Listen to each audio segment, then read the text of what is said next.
The rules of free markets say that if you have an opportunity to fill a niche, you should waste no time doing it. Crew of Starship Dicey had no idea about economics, but they knew all about being poor, and so as soon as warriors from Cadu left their cargo hold, the crew set off to work, trying to get themselves established as enterprising travel agents, but not before sending Istvan and Caitlin, least offensive of them all, back to Chalcedon Starport to grab some of the local specialities that could be sold somewhere else. To an outside observer, this might have looked like a smart move, prepare one plan while also securing income from other sources, but in truth, Dicey's crew was composed of magpies, easily distracted by thoughts of shiny, easy profit. Or, as Yekaterina liked to say, they all suffered from terminal case of side quest syndrome. Still, the prospect of mountains of credits earned from Cadurian warriors eager for revenge was so appealing that even our brave heroes managed to keep focus, and so when Kate and Istvan came back with cargo hold full of minerals for sale, they were welcomed by an advertisement message broadcasted from their own ship. "Are you bored of your surroundings?" voice of the shipboard computer said. "Do you look up into the stars every night, thinking, I want to be out there? Do you want to visit places that are slightly less dreary than an overcrowded, rusty space station on a mining tunnel? If you answered yes to any of these questions, you are in luck, because our company is here to deliver you your dreams for an affordable price.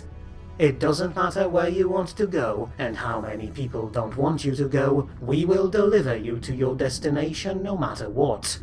No meteorite shower, no solar flare, not even full-on hegemony blockade will prevent you from reaching destination of your dreams. More than that, we will also carry your baggage with you, paid for separately of course. And better yet, our professional employees are so professional that they won't even ask questions. In fact, we won't even ask your name, so that you could enjoy your holidays without worrying that your coworkers might find out, for to us, your comfort is our priority. So, if you finally wish to travel to new, exotic places and meet new, exotic people, wait no longer. Contact us, Royland Johnson Vacation Agency, and we will deliver you to your dreams. For an affordable price.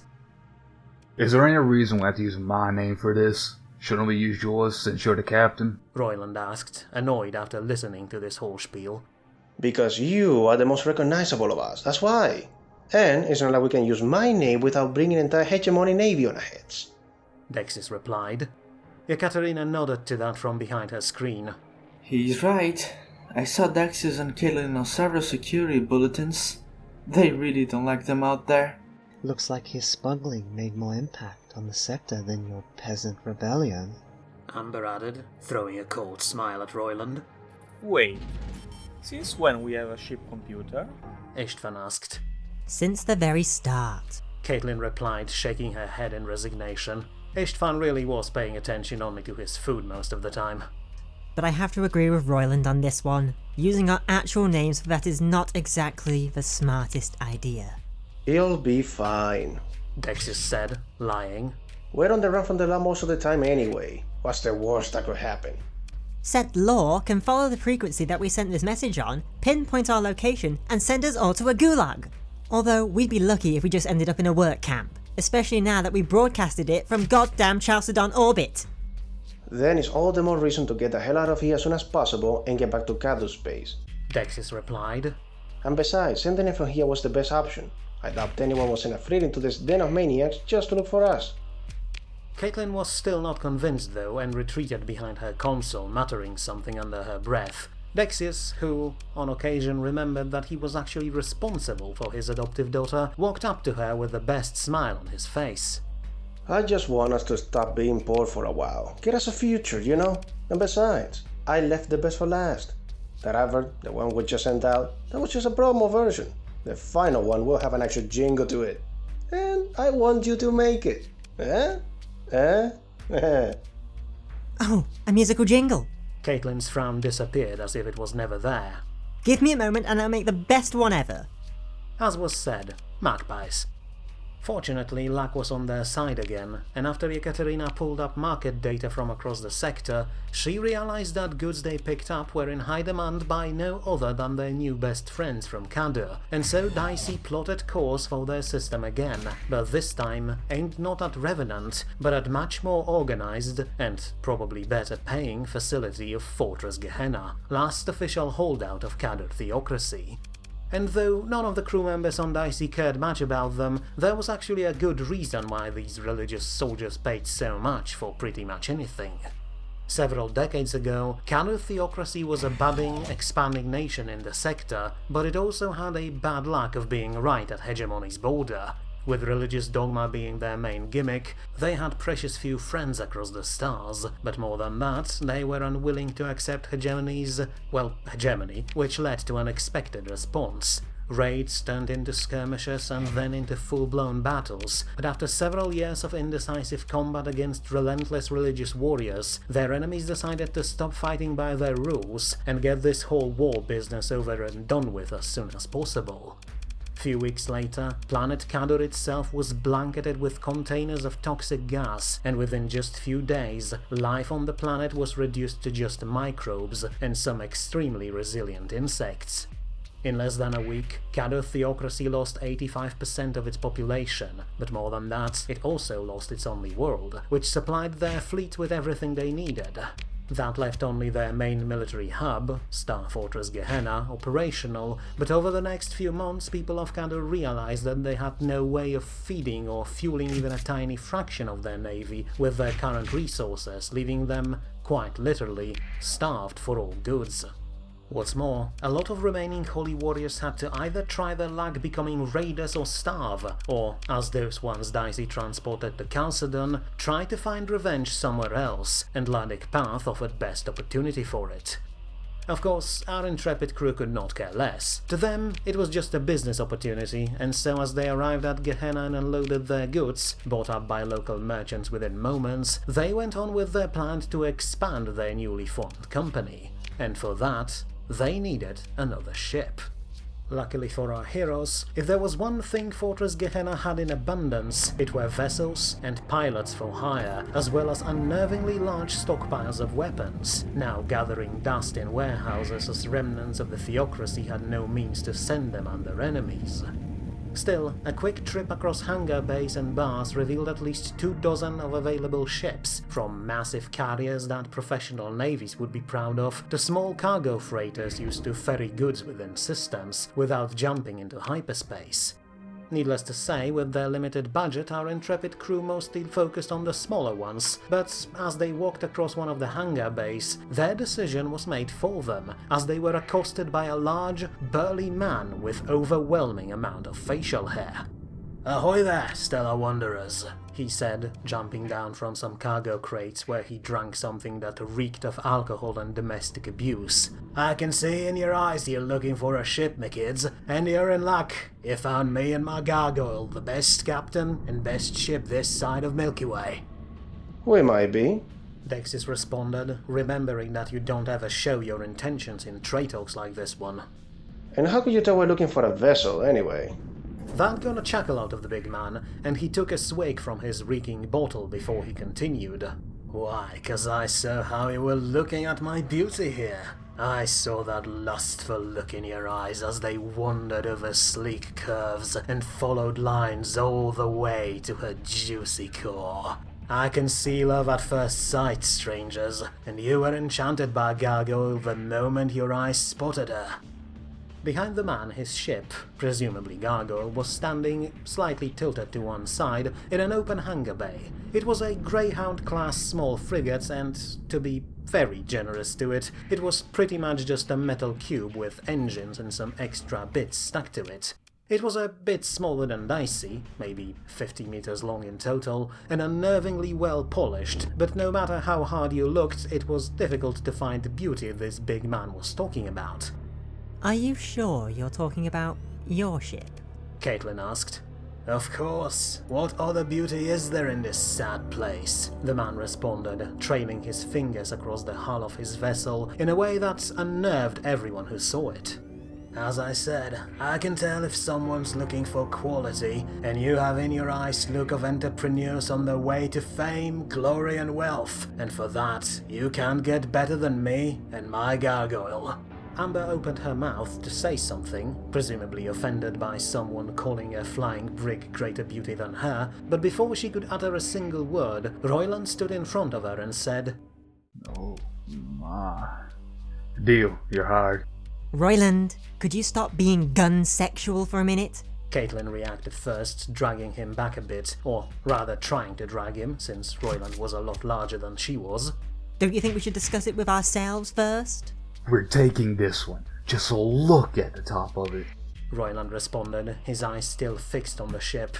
Dexius and the crew followed his pointing finger and realized that what they thought to be a small shuttle parked at the top of the vessel was in fact a massive weapon, almost as large as Gargoyle itself. Ah, it's always nice to see someone with such discerning eye for beauty, Bearded Man said to Royland. I knew you looked like a fellow connoisseur, my friend. This here is authentic Cadder rod launcher capable of firing alloy spikes at speeds so high its targets don't even know what impaled them. And while I don't know what business you're in, my friends, I know that in this sector you always need protection. And what better than this, right? He then went on a long, almost 10-minute tirade on the qualities of this ridiculously oversized gun, one which Royland listened to with glowing eyes while the rest of his crewmates remained completely confused, but finally there was a moment of silence in this flood of information, and Dexius used it to at least try and regain control of this conversation. Look, my friend, this gun sure does look impressive, but we're more interested in carrying capacity of your ship. As you said, we're enterprise and business people and we need cargo space first and foremost to make a profit. I'm sure you will be interested in that as well, right? As expected, talk of credits was enough to derail Big Man's tirade. He smiled and patted his ship again. My fellow traveler, this ship will carry whatever or whoever you want, wherever you want. It may not look like it, but it was actually designed as cargo freighter and can still serve that role far better than any other junk you'll find at this backwater station. And you, my friend, can have all that, including me and my crew of able lads and lasses, for a low, low price of 20,000 credits. That got Dexius's eyes glowing as well. Half an hour of haggling later, the price was dropped to 15,000, and suddenly, Royland Johnson's vacation agency had its second ship. Obviously, no contract of any sort was prepared. Instead, hands were shaken, frequencies exchanged, and Big Man sent a word to his people to start preparing Gargoyle for takeoff. By the way, he said just as he was turning to leave, I completely forgot my manners. Apologies, simply looking at this beauty of a ship makes me forget all courtesy. Name's Dudley Quiet, Captain, formerly in service of Syndrian Navy, independent now. Looking forward to working with y'all. Oh, great. Yekaterina muttered. I thought I saw bits of Syndrian flag painted on one of the parts. He probably stole that ship from them. Her words, however important as they were mostly ignored by the crew who already started thinking on how to put their new purchase to use.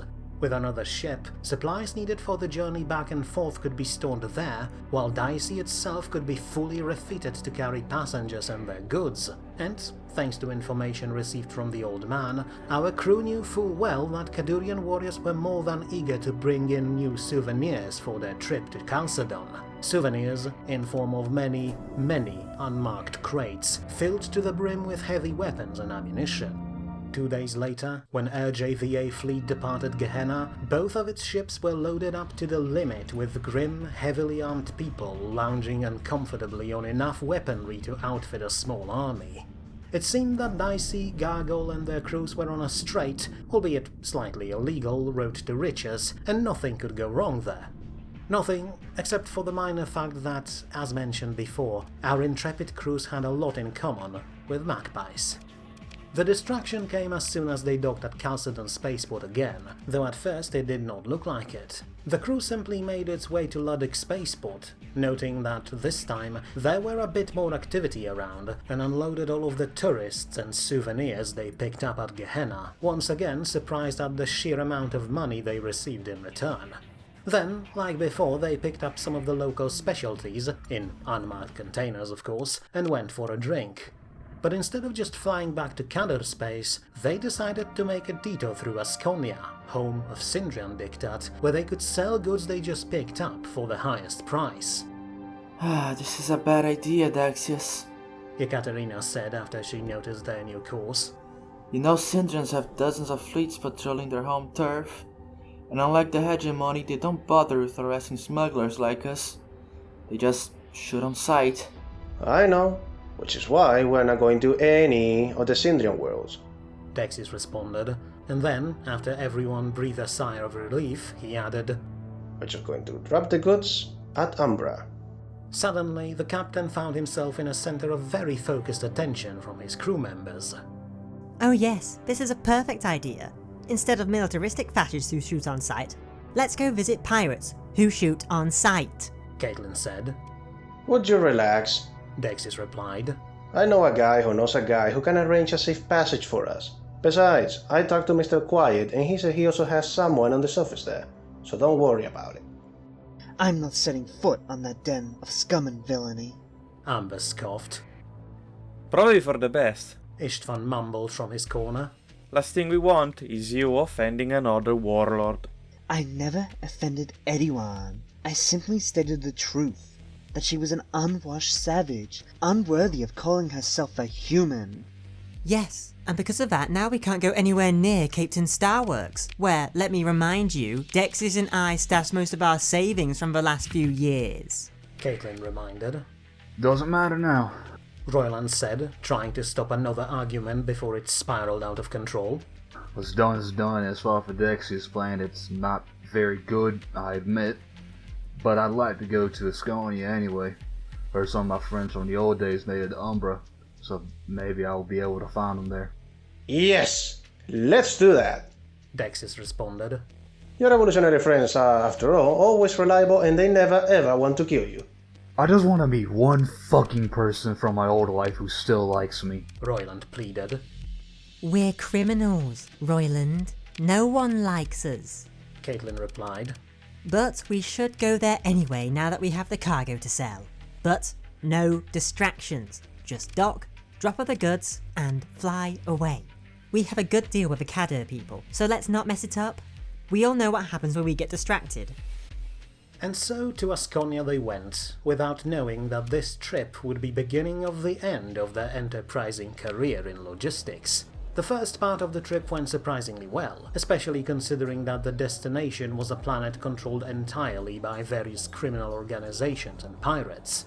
Dexius was, of course, lying when he said he knew someone on the surface, but their newly acquired friend Dudley proved his worth, and his contact arranged a quick, quiet meeting in the orbit, where the goods were sold off for a nice profit.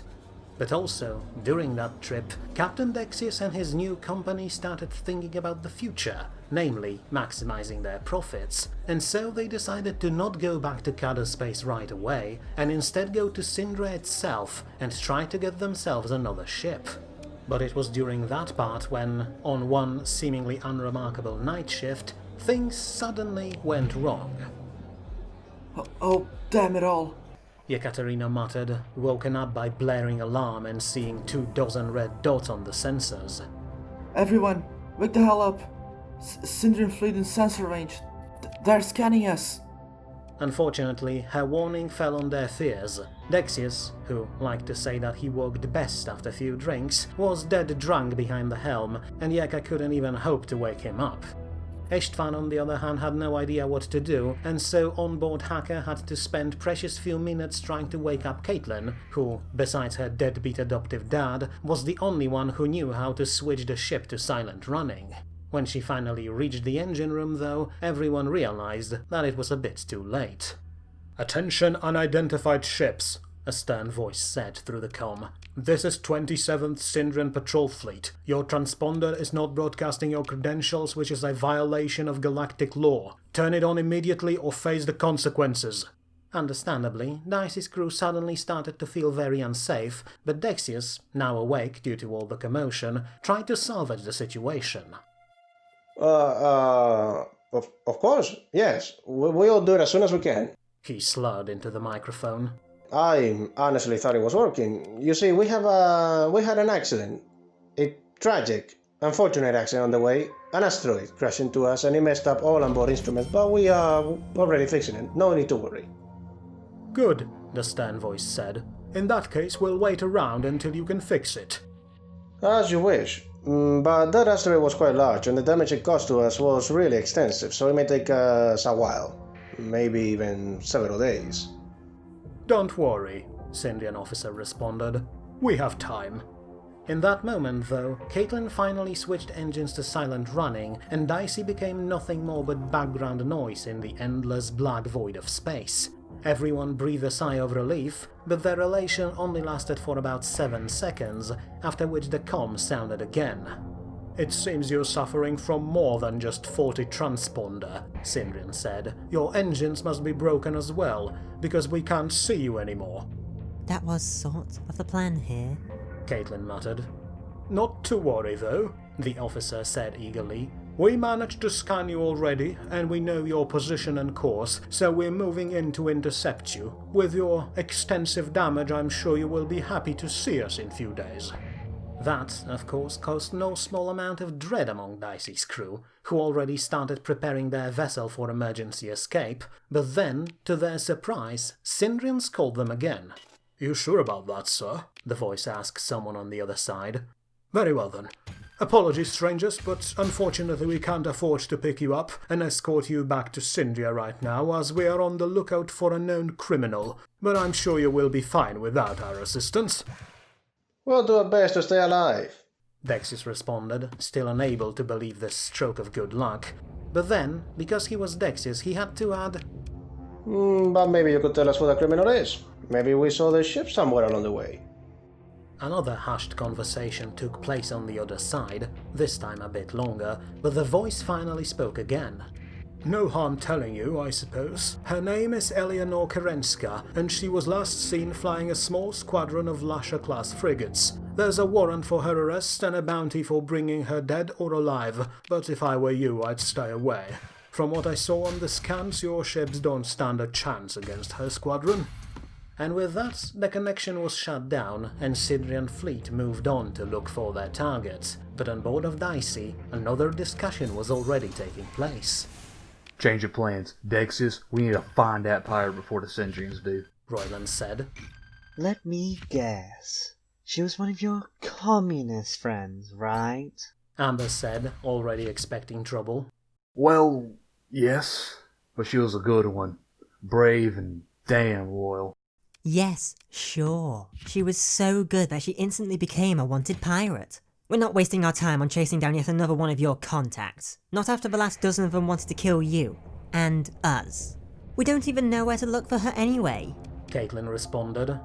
Obviously, another argument broke out immediately, but after a few moments Yekaterina raised her head from her console and said something unexpected.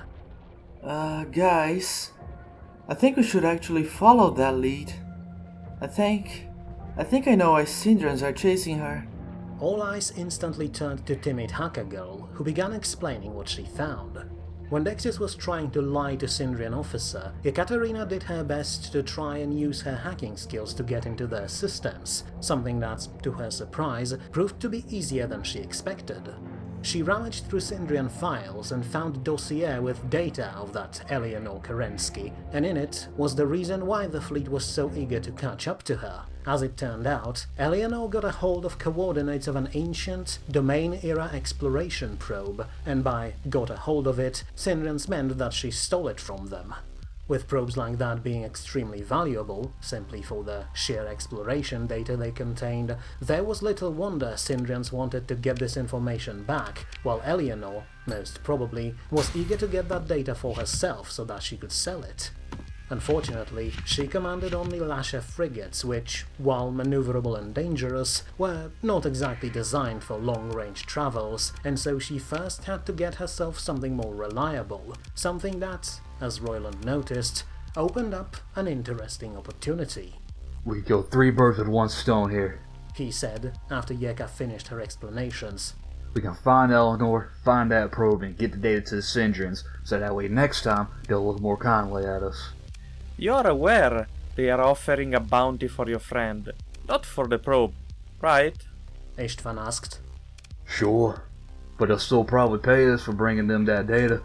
I know they often hire outside groups to do that. Granted, the info Yekat pulled from the Syndrian systems is not much, just the name of the system, but it should still be enough to find that probe. Well, you're just saying that because you want to find another one of your crazy friends. Yekaterina said from behind her console. We have a good deal here, with Katur. I mean, well, no, it's not even remotely a good deal when you think about it. And these people can kill us at any time, but at least it's profitable, I guess. Indeed it is, Dexius said. Until now he was lost in thought, or maybe just hangover, but now his eyes sparked with renewed energy. but we can make it even more profitable. We wanted to expand our company anyway, so why not add the exploration to a list of services? We won't need more ships for a journey like that though, especially a tanker. So, as soon as we have enough money for that, let's go find ourselves that probe. And so the decision was made. After some preparations, Royland Johnson's vacation agency fleet would leave civilized part of Sector F-037 and embark on an exploration mission into dark, cold, unforgiving depths of unexplored space. But I'm sure nothing bad would ever happen to them there. Right?